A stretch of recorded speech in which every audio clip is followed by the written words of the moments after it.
Hello, welcome everyone. Welcome my our class. कल कुछ math का क्वेश्चन डिस्कस किए थे। आज कुछ जीके जीएस का प्रश्न लिए हैं जिसमें ज्योग्राफी का है और ये भी टीआरई 1 बीपीएससी द्वारा पूछा गया प्रश्न है। इस क्वेश्चन पर हम लोग डिस्कस करेंगे और जानेंगे कैसे और कहां से पूछा जाता है क्वेश्चन, उस क्वेश्चन का लेवल क्या रहता है, उसकी गहराई कितनी रहती है, ये भी हम लोग जानेंगे। तो क्वेश्चन को सबसे पहले रीड करेंगे। निम्नलिखित में से कौन सा शीत कटिबंध में आता है? शीत कटिबंध पूछ रहा है। ऑप्शन है 66.5 डिग्री उत्तरी अक्षांश और उत्तरी ध्रुव के बीच की स्थित क्षेत्र, दोनों गोलार्ध में 23.5 डिग्री और 66 डिग्री अक्षांशों के बीच की स्थित क्षेत्र, दक्षिणी ध्रुव वृत्त, अंटार्कटिक वृत्त और दक्षिणी ध्रुव के बीच स्थित क्षेत्र, उपयुक्त में से एक से अधिक या उपयुक्त में से कोई नहीं। तो जरा सोचिए और इसका जवाब दीजिए। हम चलते हैं आगे और सबसे पहले समझते हैं यह ग्लोब पर जो सवाल बना है इस पर देखेंगे। तो एक हम ग्लोब बना लिए हैं जो इस प्रकार का है, ये नॉर्थ पोल, इसको हम लिख देंगे उत्तरी ध्रुव, उत्तरी ध्रुव, और ये साउथ पोल यानी कि दक्षिणी ध्रुव, साउथ पोल, नॉर्थ पोल। अब बीच से जो लाइन जाता है ये लाइन, इसको 0 डिग्री अक्षांश या विषुवत रेखा कहते हैं। है?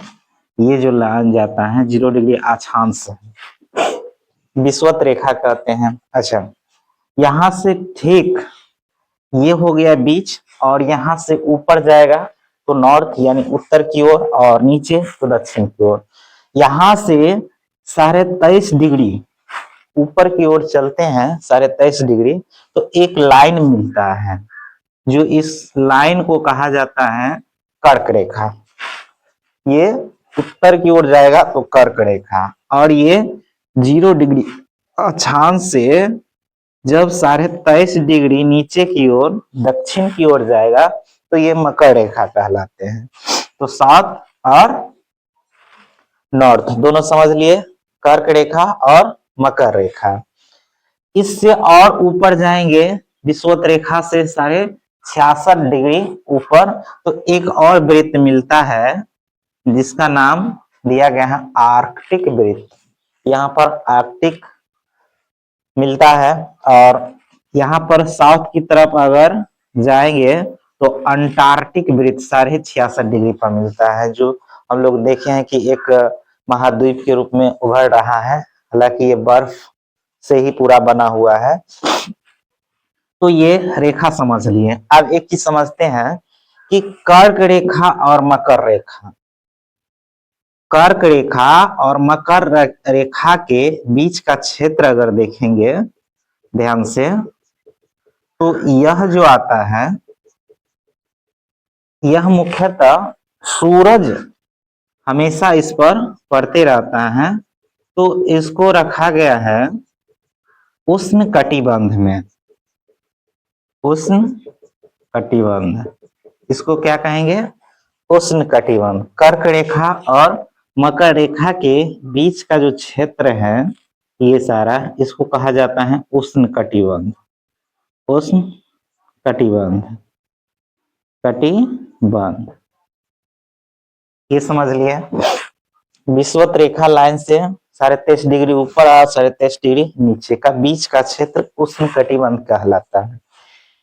चलिए, अब कर्क रेखा और आर्कटिक वृत्त के बीच का जो है इसको कुछ ऐसे दर्शा देते हैं। ये क्या कहलाएगा? ये क्या कहलाएंगे बताएंगे। यहाँ भी साउथ में भी और नॉर्थ में भी दोनों अगर देखते हैं तो 23.5 डिग्री से 66.5 डिग्री के बीच, और यहाँ भी साउथ में भी 23.5 से 66.5 डिग्री के बीच क्या कहलाता है ये बताएंगे। अच्छा, तब तक हम यहाँ, आप बताइए इसको हम बताते हैं। और ये जो बाकी बच गया, ये इसको कहा जाता है शीत। ये कहलाएंगे शीत कटिबंध, शीत कटिबंध। ये भी कहलाएंगे शीत कटिबंध, शीत कटिबंध। अब यहाँ पर एक टॉर्च बना दे, यानी कि सूरज ही बना देते हैं। चलिए, ये हमारा सूर्य है जो दहकता आग का गोला, और यहाँ से जो रोशनी जो निकलेगा तो ये ऐसे निकलता है, यहाँ से जो निकला ऐसे निकलेंगे, और ये तिरछा ऐसे आप देख सकते हैं। एक और यहाँ जो निकलता है एकदम फोकस जो होगा कर्क रेखा और मकर रेखा के बीच, तो ये सीधा पड़ता है, तो ये शीत कटिबंध कहलाते हैं।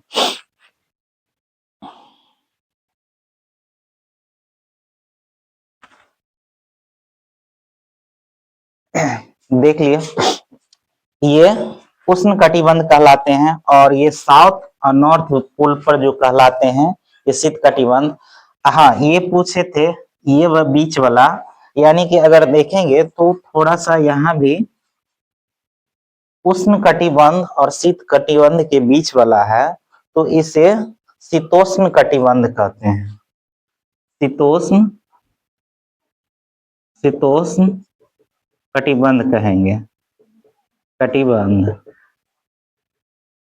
ये भी वही आ जाएगा, ये जो बीच वाला क्षेत्र है इसको भी शीत और उष्ण दोनों है, क्योंकि इधर से शीत और इधर से उष्ण, तो ये दोनों शीतोष्ण कटिबंध के बीच आ जाता है, शीतोष्ण कटिबंध के बीच आ जाता है। चलिए, हम लोगों को पूछा क्या गया था, अब आते हैं सवाल पर। सब समझ लिए, उत्तरी ध्रुव, दक्षिणी ध्रुव, कर्क रेखा, मकर रेखा, विषुवत रेखा, उष्ण कटिबंध, शीत कटिबंध और शीतोष्ण कटिबंध। क्योंकि दो ही मुख्यतः है, शीत और उष्ण, इन दोनों के बीच का जो होता है शीत और उष्ण दोनों होता है। तो इसका जो आंसर होगा देखिएगा, पूछ रहा है शीत कटिबंध, तो शीत कटिबंध क्या होगा, दो तरफ है, एक तरफ तो होगा आर्कटिक वृत्त। अच्छा, यहां से देखते हैं, 66.5 डिग्री उत्तरी अक्षांश, ठीक है, ये इसको उत्तरी अक्षांश, क्योंकि उत्तर में है तो इसको उत्तरी अक्षांश भी कहेंगे आर्कटिक वृत्त को, तो उत्तरी अक्षांश भी कह सकते हैं, उत्तरी अक्षांश, ठीक। हाँ, और उत्तरी ध्रुव, ये उत्तरी ध्रुव के बीच का स्थित क्षेत्र, सही है, ये पहला लाइन तो सही कह रहा है, ये पहला हो जाएगा। चलिए, दूसरा लाइन पढ़ते हैं, दोनों गोलार्ध में 23.5 डिग्री और 66 अक्षांशों के बीच, यानी कि दोनों गोलार्ध में 23.5 डिग्री, ये रहा अपना 23.5 डिग्री, और ये तो ये शीत कटिबंध नहीं है, शीतोष्ण कटिबंध है। इसमें देखेंगे 23.5 से 66, 23.5 से 66, तो शीतोष्ण में आ जाता है, जबकि यहाँ शीत पूछ रहा है, तो शीत में ये वाला ऑप्शन दूसरा गलत हो जाएगा। दक्षिणी ध्रुववर्त या आर्कटिक वृत्त, दक्षिणी ध्रुव ये हुआ, ये दक्षिणी ध्रुव वृत्त या इसको ही आर्कटिक वृत्त कहते हैं। यहाँ इसको दक्षिण में है, दक्षिणी ध्रुव, ध्रुव वृत्त भी कहते हैं इसको, दक्षिणी ध्रुव वृत्त या आर्कटिक, अंटार्कटिक, सॉरी, आर्कटिक तो ऊपर होगा, अंटार्कटिक वृत्त, इनके बीच और दक्षिणी ध्रुव के बीच के स्थित क्षेत्र। तो यहाँ देख रहे हैं अंटार्कटिक वृत्त और दक्षिणी ध्रुव, अंटार्कटिक वृत्त और दक्षिणी ध्रुव, तो ये हमारा सही होता है। तो इसमें दो सही हो गया, तो जब दो सही होता है बीपीएससी में, तो एक से अधिक वाला ऑप्शन इसका सही होगा, तो इसका सही आंसर क्या हो जाएगा, डी, सही आंसर डी हो जाएगा। तो ये ग्लोब पर हमें सारा समझा दिए, इससे जब भी प्रश्न आएगा तो शीत कटिबंध, उष्ण कटिबंध, शीतोष्ण कटिबंध, समशीतोष्ण, समशीतोष्ण, शीतोष्ण कटिबंध तो एक हो गया, इसका नाम दे दिए शीतोष्ण कटिबंध। एक चीज और आपको सिखाते हैं, दिखाते हैं। देखिए इसी में एक और पूछ लिया जाता है, समशीतोष्ण कटिबंध। समशीतोष्ण कटिबंध में क्या आ जाएगा, एक तो थोड़ा सा ये वाला पार्ट ले लेंगे और एक ये थोड़ा सा ये पार्ट ले लेंगे, यहां से ये वाला पार्ट और यहाँ इस क्षेत्र में जो आएगा वो समशीतोष्ण कटिबंध कहलाएगा। लेकिन मुख्यतः यहीं पर पूछा गया है, तो हमको सिर्फ इतना ही जानना था कि शीतोष्ण कटिबंध क्या है। तो दक्षिणी दक्षिणी आर्कटिक वृत्त और दक्षिणी ध्रुव के बीच और उत्तरी आर्कटिक वृत्त और उत्तरी ध्रुव के बीच का क्षेत्र जो है शीतोष्ण शीत कटिबंध कहलाता है। तो आशा करते हैं ये सवाल आपको अच्छा लगा होगा। चलिए कुछ और सवाल देखते हैं। चलिए तो ज्योग्राफी का दूसरा क्वेश्चन भी डिस्कस कर लिया जाए। ये वहीं से TRE-1 BPSC द्वारा जो पूछा गया था उसी से प्रश्न ले लिए हैं और बहुत ही अच्छा क्वेश्चन है, इसको भी देखेंगे क्या है इसमें। क्वेश्चन को पढ़ते हैं। सतलज और काली नदी के बीच हिमालय के भाग को किस नाम से जाना जाता है। और ये हिमालय से पूछ दिया गया है। हिमालय से पूछा गया प्रश्न, पहले ऑप्शन देख लेते हैं। कुमायूं, असम हिमालय, नेपाल हिमालय, उपयुक्त में से एक से अधिक, उपयुक्त में से कोई नहीं। तो हम लोग देखेंगे कि हिमालय को बांटा गया है एक तो नदी के आधार पर और एक जो है उसको उत्तर से दक्षिण की ओर और एक पश्चिम से पूरब की ओर। तो हम दोनों देखेंगे। एक छोटा सा भारत का मैप ड्रॉ किए हैं। इसमें सबसे पहले हम देख लेते हैं, क्योंकि ये नदी पर पूछा गया तो सबसे पहले नदी पर ही देख लेते हैं कि क्या है। यहां से ये निकलता है सबसे पहले सिंधु नदी। तो ये सिंधु नदी निकलता है और ये होते हुए अपना जम्मू कश्मीर से होते हुए पंजाब में प्रवेश कर जाते हैं। सतलज नदी जो निकलता है, सतलुज नदी, ये भी अपना पंजाब से निकलते हुए पाकिस्तान में सिंधु नदी से ही मिल जाता है। इसके बाद ये जो नदी निकलता है, ये इसका नाम है काली नदी। इसके बाद एक और नदी निकलता है जिसका नाम है तीस्ता नदी। और ये वाला जो नदी निकलता है चीन से, इसका नाम है ब्रह्मपुत्रा।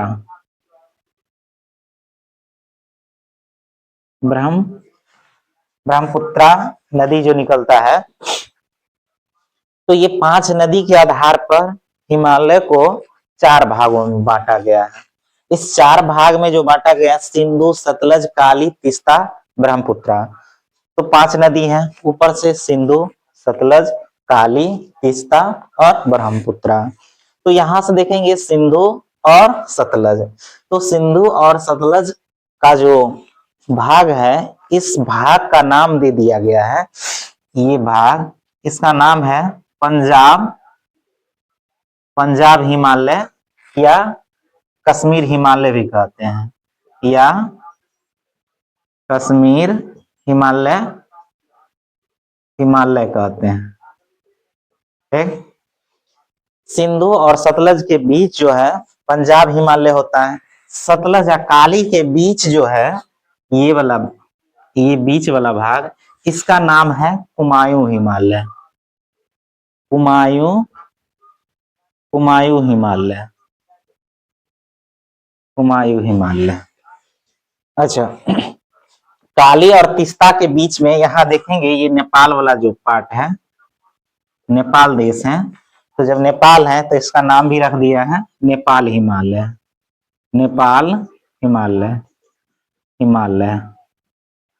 और यहाँ तीस्ता से ब्रह्मपुत्रा के बीच देखेंगे तो ये हमारा असम वाला भाग आता है। तो ये हमारा असम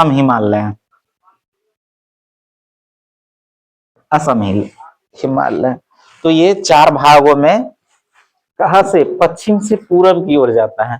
सिंधु, सतलज, काली, तीस्ता, ब्रह्मपुत्र। तो सिंधु से सतलज के बीच पंजाब आता है, तो पंजाब हिमालय नाम रख दिया। सतलज या काली के बीच कुमायूं हिमालय, काली से तीस्ता के बीच नेपाल आता है, तो नेपाल हिमालय, और तीस्ता से ब्रह्मपुत्र के बीच असम आता है, तो असम हिमालय रख दिया है। तो इस आधार पर इसका आंसर निकल जाएगा। लेकिन और एक और जो है, उत्तर से दक्षिण की ओर हिमालय का विभाजन किया गया है। इसी को अगर देख ले तो कुछ इस प्रकार से जो है हिमालय का विभाजन कर दिया गया है। ये इस प्रकार से, ये इस प्रकार से। तो यहाँ पर हम देखेंगे इससे ऊपर जो जाता है, इससे ऊपर, इसका नाम दे दिए हैं ट्रांस हिमालय। ट्रांस हिमालय, हिमालय। अच्छा, अब यहां से नीचे जो ये वाला पार्ट आता है, इसका नाम है बृहद, बृहद, बृहद हिमालय, बृहद हिमालय। इसके नीचे जो आता है मध्य में, इसका नाम रख दिया है मध्य हिमालय, मध्य हिमालय, हिमालय। और ये जो है, ये वाला पार्ट, इसका नाम रख दिया है शिवालिक श्रेणी, शिवालिक श्रेणी। यह हिमालय भी लिख सकते हैं, हिमालय, शिवालिक। तो चार, इधर से भी चार भाग में बांट दिया है, उत्तर से दक्षिण की ओर, उत्तर से ट्रांस, बृहद, मध्य, फिर शिवालिक। पश्चिम से पूर्व की ओर जाएंगे तो पंजाब, कुमायूं, असम, नेपाल, असम, ऐसे जाता है। तो यहाँ पर याद रखना क्या है कि 5 नदी, सिंधु, सतलज, काली, तीस्ता, ब्रह्मपुत्र। तो पूछा क्या गया था, सतलज और काली के बीच। तो क्या हो जाएगा, इसका जवाब आप कमेंट बॉक्स में दे, वहां पर आप अपने क्वेश्चन लिखकर, क्वेश्चन दूसरा का क्या होगा, पहला का तो बता ही दिए, फिर भी आप दे सकते हैं, लेकिन इसका जवाब आप कमेंट में दीजिए। एक और प्रश्न है ज्योग्राफी से, बहुत अच्छे प्रश्न, उसका भी डिस्कस हम लोग कर ये लेते हैं। तो चलिए चलते हैं।